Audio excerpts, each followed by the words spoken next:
Assalamualaikum warahmatullahi wabarakatuh.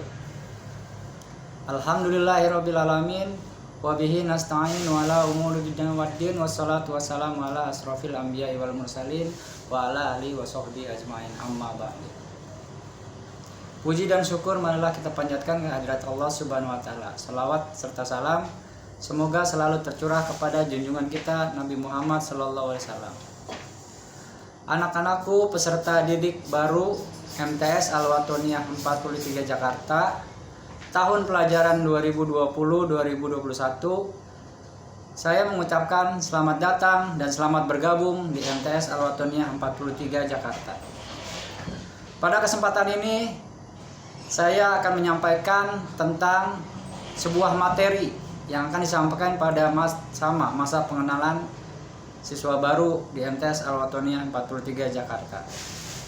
Kali ini Masama tidak bisa dilaksanakan secara langsung diakibatkan oleh pandemi corona yang melanda negara kita dan bahkan di seluruh dunia.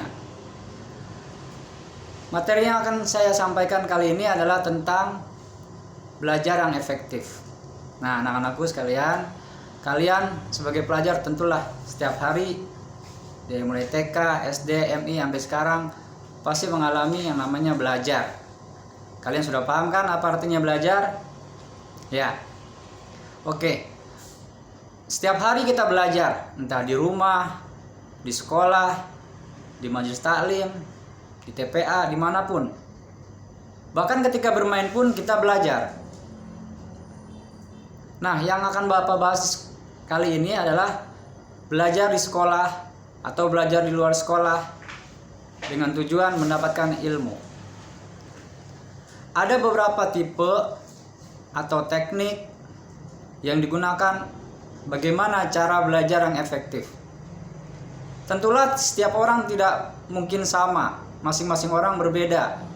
Maka ketika seorang tokoh pendidikan begini cara belajar yang efektif, begini cara belajar yang efektif, tidaklah cocok untuk setiap orang. Maka setiap orang harus menemukan sendiri tekniknya. Pada kesempatan kali ini, saya sudah meresume apa saja hal-hal yang bisa menyebabkan cara belajar kita menjadi efektif. Yang pertama, kita harus memperkuat niat dan motivasi belajar kita. Sebagai seorang muslim, jelas bahwa kita meyakini belajar adalah sebuah ibadah, sebuah kewajiban yang harus kita laksanakan. Dari kecil sampai tua, bahkan sampai meninggal kita wajib untuk menuntut ilmu. Maka motivasi kita harus kuat bahwa belajar itu adalah untuk ibadah. Tentu saja karena ibadah maka kita akan mendapatkan pahala atau keberkahan. Yang kedua, kita harus kenal diri kita sendiri. Diri kita itu tipe belajar yang bagaimana. Ada orang yang senang belajar di tempat sepi. Ada orang yang senang belajar di tempat ramai dengan teman-temannya. Kita harus kenal kita tipe yang mana. Ada orang yang senang membaca buku, sementara ada orang yang senang mendengar. Ada orang yang senang melihat, ada orang yang senang melakukan. Berbeda-beda. Maka kita harus kenal tipe kita yang mana. Yang ketiga, kita harus menemukan teknik belajar yang tepat. Nah, untuk teknik belajar ini kita harus pisahkan. Ada belajar di kelas dan ada belajar di luar kelas. Tentu saja kalau belajar di kelas kita terikat oleh peraturan-peraturan gitu ya. Tidak bisa seenaknya. Misalnya kita harus mengikuti pembelajaran di kelas dengan mengikuti aturan-aturan yang diberikan guru atau aturan-aturan di kelas. Misalnya Budi, dia senang belajar dengan mendengarkan musik.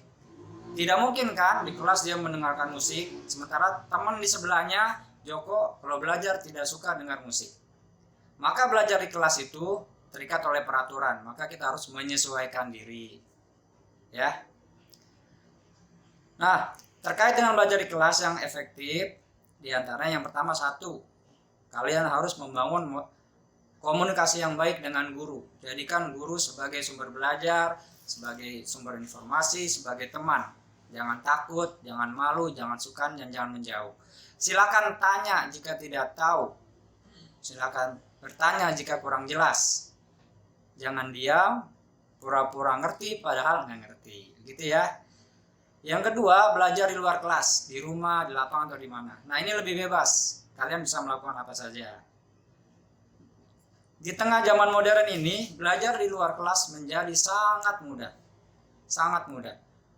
Karena teknologi informasi sudah sedemikian canggih.